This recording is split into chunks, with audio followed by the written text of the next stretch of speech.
A modern crime and suspense novel, No Country for Old Men is truly a book I would strongly recommend and definitely plan to reread in the near future.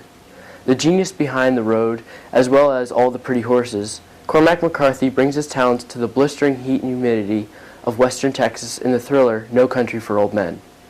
No more than 3 pages into the book, the reader is trapped in the head of criminal hitman and deadly psychopath Anton Chigurh, as the first scene depicts him casually strangling a deputy officer with the handcuffs the officer locked on the criminal's wrists.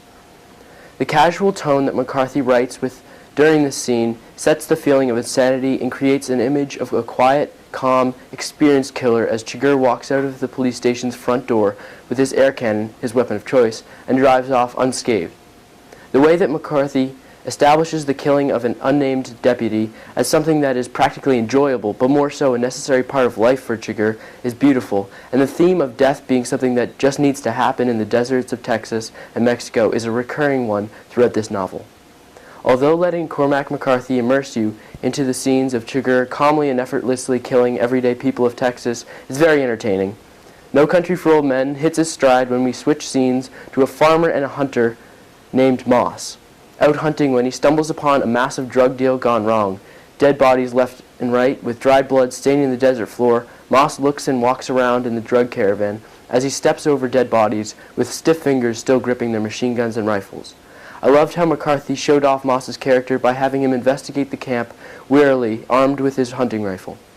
Taking matters into his own hands, McCarthy showed the true loneliness of the setting as this intuitive and think-on-his-feet hunter walks through lifeless bodies in the cooling air of a Texas night. As Moss looks around, he finds not only a pickup truck filled to the brim with cocaine, he finds the buyer's stash of cash, $2.4 million. Carefully looking around to see who's watching, Moss snatches the briefcase of money and returns to his girlfriend at his trailer to debrief on what he found. From here, the story picks up in rapid fashion as multiple characters and factions hunt and kill for the drug money Moss has stolen. Cormac McCarthy incorporates 5 main factions. They each have their own storyline, and one by one, he picks characters off until only 2 factions remain, and the storylines converge in an epic finale.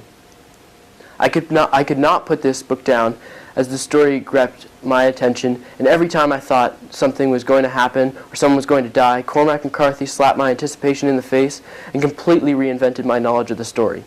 I think that Cormac McCarthy ingeniously created a fog of insanity and heroism, even though 4 out of the 5 of his characters were bad guys.